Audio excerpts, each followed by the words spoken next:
أعوذ بالله من الشيطان الرجيم.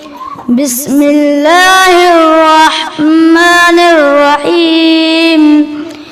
أقم الصلاة لدلوك الشمس إلى غسق الليل وقرآن الفجر إن قرآن الفجر كان مشهودا ومن الليل فتهجد به نافلة لك عسى أن يبعثك ربك مقاما محمودا وقل رب أدخلني مدخل صدق وأخرجني مخرج